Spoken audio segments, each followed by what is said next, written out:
Around 9 a.m. on December 22, 2019 in Tifton, Georgia, Lynn Tanner was returning home from Sunday service at First Baptist Church, where she had volunteered to help prepare for the Christmas Eve ceremony.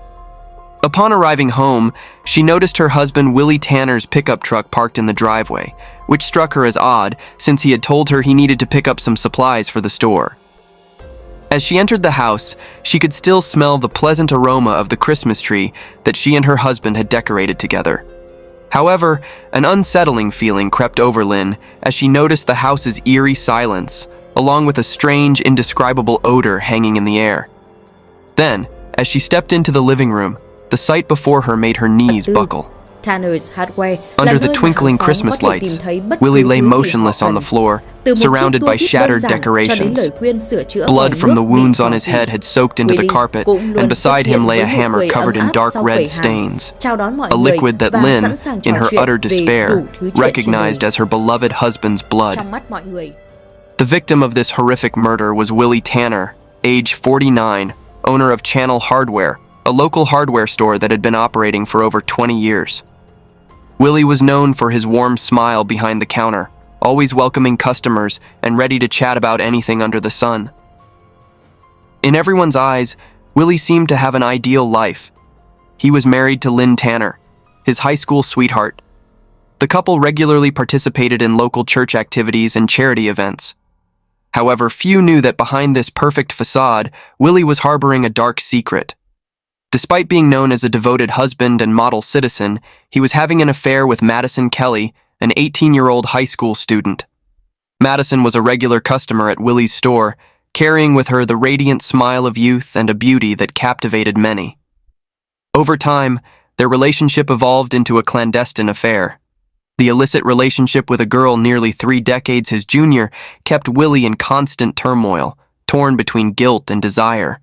His conscience particularly troubled him as Christmas approached.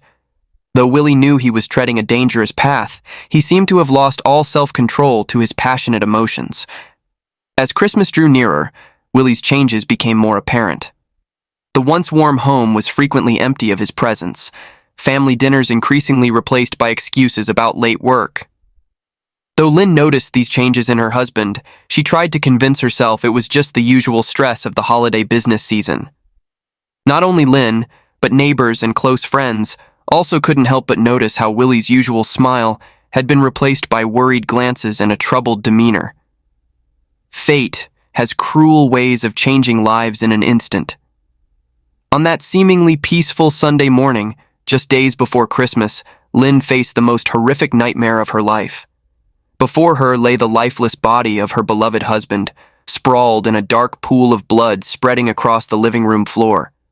Her world crumbled, her mind reeling, her body trembling uncontrollably. The terror and anguish gripped her heart like an invisible hand. In her panic, Lynn struggled to maintain composure as she reached for the phone. Her voice broke through tears as she sobbed. "Oh God, my husband. He's not breathing. There's blood everywhere." The 911 dispatcher gently instructed Lynn to keep away from the scene and wait for police and paramedics to arrive. Within moments, the tranquility of the quiet street was shattered by sirens and the flashing red and blue lights of ambulances and police cars.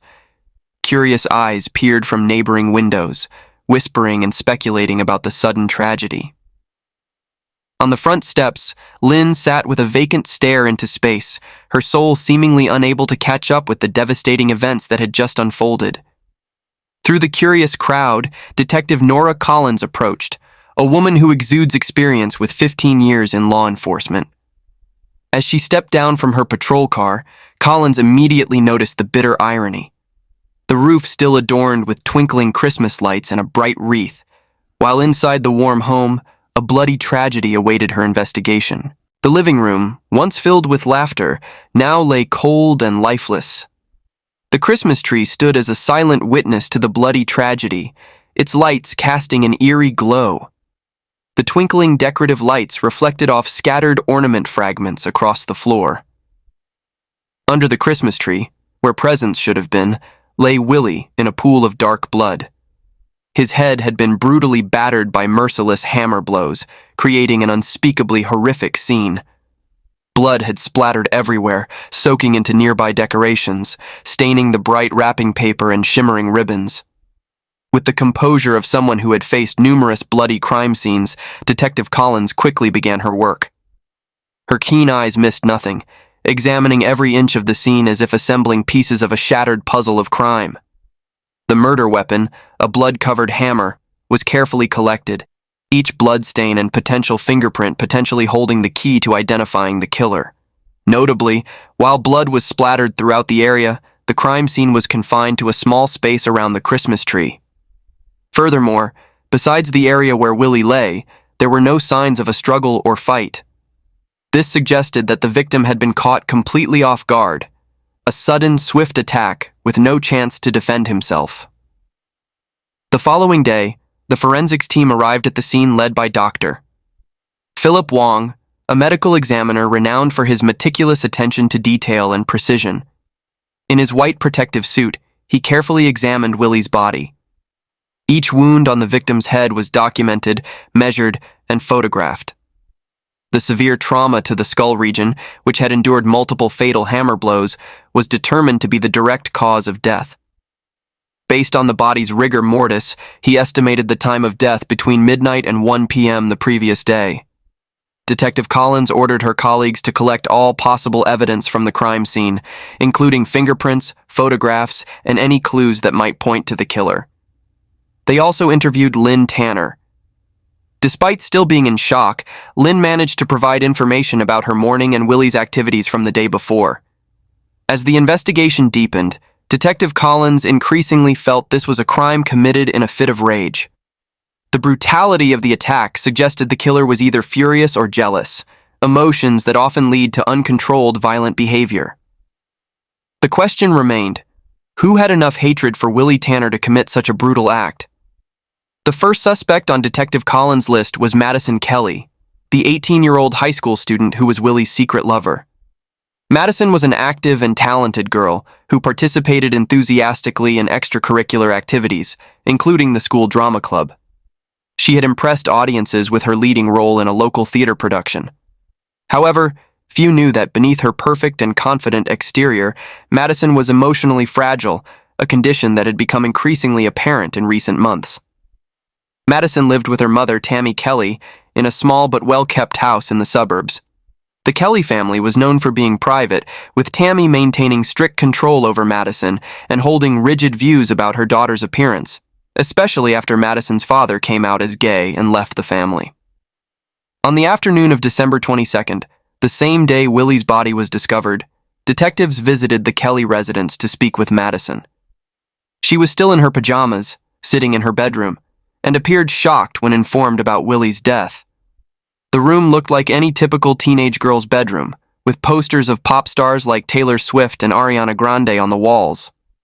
However, there were items suggesting a connection between Madison and Willy. On her bedside table, Detective Collins noticed a framed photograph of a shirtless Willy. When examining the girl's diaries, investigators found numerous entries detailing intimate encounters between the two, including sensitive details about their relationship. During the initial interrogation, Madison was cooperative with the police, but her demeanor changed dramatically when questioned about her relationship with Willy. She became unusually emotional. Madison admitted to the affair and described how their relationship had gradually developed over the past year. She revealed that she had deeply loved Willy and had imagined a future with him. However, things changed as Christmas approached, and he became increasingly distant. Madison admitted she had been afraid, thinking he was planning to end their relationship. When Detective Collins asked about Madison's whereabouts on the night of the murder, she hesitantly replied that she had been home alone studying. This alibi was unconvincing to the investigators, and her behavior made them even more suspicious. Her streaming tears and trembling hands indicated she was under immense pressure, though it wasn't clear whether from guilt or grief. The interrogation continued in a tense atmosphere. Madison's demeanor shifted noticeably, transforming from grief-stricken to hardened. She insisted she had nothing to do with Willy's death. Then, unexpectedly, she began making incoherent statements and attempted to blame a mysterious man she called Bob. According to Madison, Bob had been manipulating her behavior throughout this time, forcing her to maintain the intimate relationship with Willy under threats of harm.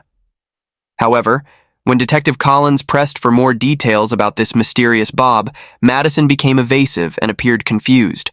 Madison's testimony contained numerous contradictions. Detective Collins didn't believe the girl's story at all.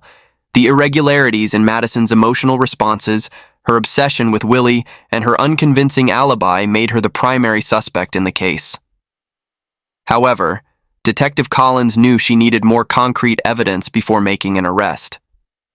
After meeting with Madison Kelly, Detective Collins turned her attention to another key figure in the case, Lynn Tanner, Willy's wife of 25 years. In the eyes of their neighbors, Lynn was an industrious and enthusiastic woman. From the outside, everyone thought she had a blissful marriage. However, Detective Collins knew a different truth. Lynn had long harbored suspicions about her husband's infidelity. In the days before the murder, Lynn had been busy preparing for Christmas. She was actively involved in church activities, including helping with preparations for the Christmas Eve service at First Baptist Church. To others, Lynn appeared to believe in her family's happiness, but internally, she was increasingly anxious. She had noticed her husband's frequent absences from home, and whenever she asked, Willy would claim he was working late or attending church activities. However, a wife's intuition told her that her husband was hiding something. During the December 22nd interview, Lynn was still in shock from discovering her husband's body that morning. Sitting at her kitchen table, she recounted their marriage to the investigators. She described Willy as a loving husband, but candidly admitted their relationship had lost its spark in recent years, especially after their son left for college. She then revealed her suspicions about his infidelity, noting that he frequently rejected physical intimacy, though she could never find concrete evidence. At this point, Lynn's tears began flowing again. Perhaps it was the pain of losing Willy, mixed with the disappointment of their fractured relationship that proved too overwhelming. When asked about her whereabouts on the night of the murder, Lynn stated she had been home preparing for the next day's church service. She said she went to bed early, expecting Willy to join her later. Around midnight, she woke up to find his side of the bed empty and assumed he had fallen asleep on the living room couch. It wasn't until the following morning's horrific discovery that she learned the truth. Lynn's account of that night seemed clear and logical. However, detectives couldn't rule out the possibility that she had killed her husband over suspicions of his affair. The brutality of the murder suggested this wasn't just about taking a life, it stemmed from deep emotional issues. Moreover, as Willy's wife, Lynn had both opportunity and motive to commit this act. Yet one thing Detective Collins was certain about. Lynn appeared genuinely devastated by her husband's death and had been fully cooperative throughout the investigation. She answered all questions without hesitation and even agreed to let police examine Willy's personal belongings, including his phone and computer. After interviewing Lynn Tanner, Detective Collins moved on to investigate another significant figure in the case, Tammy Kelly, Madison's mother. Tammy was known as a strong-willed and authoritarian woman. She had a reputation for perfectionism and was obsessed with appearances. Her house was always immaculately maintained, especially after her gay husband's departure. She was also actively involved in community activities and frequently organized events at the local church. However, Tammy's greatest concern was always her only daughter, Madison. The relationship between Tammy and Madison was constantly strained. Madison was a beautiful and alluring young woman, but these very qualities made Tammy anxious and insecure. She exerted excessive control over her daughter, micromanaging every aspect of Madison's life from clothing choices to education and friendships. Neighbors knew that Tammy placed extremely high expectations on her daughter and would become angry when Madison failed to meet her demands. There were even rumors that Tammy would resort to physical punishment whenever she felt her daughter was attracting too much attention from men in the community. On December 23rd, the day after the murder, Detective Collins visited Tammy at her home. She appeared unaffected by the previous day's events, calmly inviting Detective Collins into her living room, which was pristinely kept and decorated with traditional Christmas ornaments. Tammy spoke with a composed and confident demeanor. Through her eyes betrayed an underlying tension. Collins began the interview by asking about Tammy's relationship with Willy. Without hesitation, Tammy praised him, describing him as a good man. However, when the conversation shifted to Madison, her attitude became noticeably more guarded. She admitted feeling dissatisfied with her daughter's recent behavior, noting that Madison had started wearing makeup and more revealing clothing in the weeks before the murder. To verify her suspicions, Detective Collins directly asked Tammy if she knew about the intimate relationship between her daughter and Willy. As expected, Tammy tried to evade the question. While denying any knowledge of the affair, she acknowledged noticing that Madison's dress had become increasingly provocative, even describing it as prostitute-like. Tammy claimed she had tried talking to her daughter, but Madison wouldn't listen and insisted everything was fine. After interviewing Tammy Kelly, Detective Collins felt troubled. Could blind jealousy and an obsessive need to control her daughter have driven Tammy to kill Willy? Surely, discovering her daughter's relationship with a much older man would have been deeply humiliating and her worst nightmare. Tammy certainly had a motive. She might have wanted to end the relationship at any cost. However, throughout the interview, Tammy maintained an unnaturally cold and calm demeanor. She showed no signs of guilt or remorse. While she was polite and cooperative with the police, she provided no useful information. After the interview, detectives knew they couldn't eliminate Tammy from their list of suspects. The investigation grew increasingly complex as each suspect had their own secrets and potential motives, but there was still no concrete evidence pointing to the killer. The detectives were still piecing together the clues when a breakthrough finally came on December 24th, 2019, just one day before Christmas. That morning in Tifton, Georgia, under gloomy skies with temperatures around 39 degrees Fahrenheit, Detective Collins and her colleagues returned to the Tanner residence to re-examine every corner of the crime scene. They were determined to find any evidence they might have missed, no matter how small.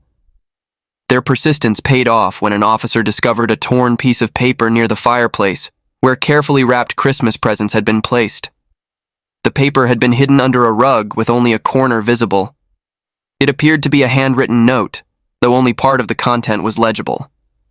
"You dirty boy, meet me at 1 p.m., followed by the initials MK. This small piece of paper proved to be a major breakthrough in the investigation. The initials MK immediately caught Detective Collins' attention. Could MK stand for Madison Kelly?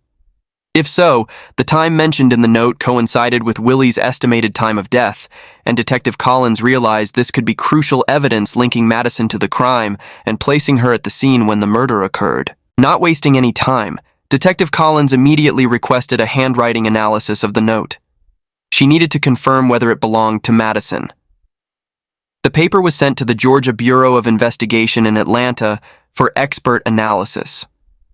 While waiting for the results, Detective Collins returned to Madison's home to conduct another search, looking for anything that might connect to the note or the murder. The results were startling. In Madison's bedroom, hidden under her mattress, Detective Collins and her colleagues discovered a diary. The journal contained numerous entries revealing Madison's obsession with Willy, including detailed descriptions of their intimate encounters and plans for secret meetings. Most significantly, one entry dated December 22nd matched the time and location mentioned in the note found at Willy's house. The torn note and the diary became crucial pieces of evidence, proving Madison had been at the crime scene the night of the murder. Moreover, they revealed her clear motive: jealousy and obsession. After these undeniable pieces of evidence were discovered, Madison Kelly was formally arrested on December 26, 2019. What surprised everyone was her eerily calm demeanor as she was handcuffed and led away. The news of the arrest shocked the community. People couldn't believe that such a beautiful young girl could commit such a brutal act. While Willy's family was still overwhelmed with grief and disappointment over his sudden death, they felt some relief knowing the killer had finally been caught. In early 2020, Madison Kelly's trial began. The case drew significant public attention, with the courtroom packed on the day of the proceedings. The prosecution argued that Madison's actions were premeditated. They contended that her feelings for Willy Tanner had evolved into a dangerous obsession, and she killed him when he tried to end their illicit relationship. The evidence that Madison brought the hammer to their meeting proved she had planned the violent act in advance. The defense attorney presented a completely different perspective. She argued that Madison was mentally unstable at the time of the murder. She explained that Madison had suffered a psychological breakdown after Willy attempted to end their relationship. Furthermore, the secret nature of their affair had only worsened her mental state. The attorney appealed to the jury to consider Madison's troubled family life and its profound impact on her psychological well-being. She portrayed Madison as a vulnerable young girl who had been exploited by a much older man. Eventually, she argued, the immense pressure had caused Madison to snap. Throughout the trial, Willy's family sat silently in the front row, their faces etched with grief. They listened in silence as details of Willy's double life were exposed.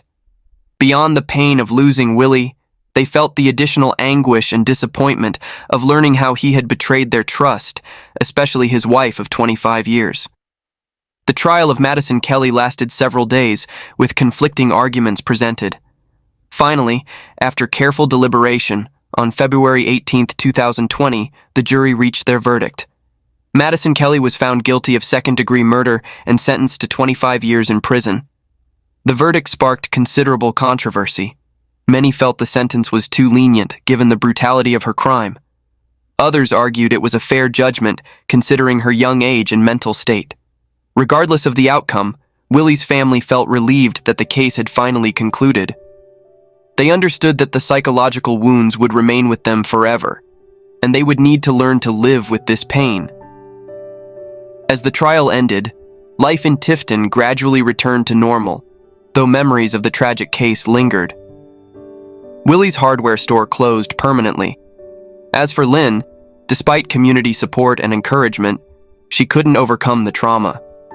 She ultimately decided to sell their family home and move to another town to start a new life. The truth of the case had been fully revealed. An 18-year-old girl had destroyed her future by falling into an ill-fated relationship with a man nearly 3 decades her senior.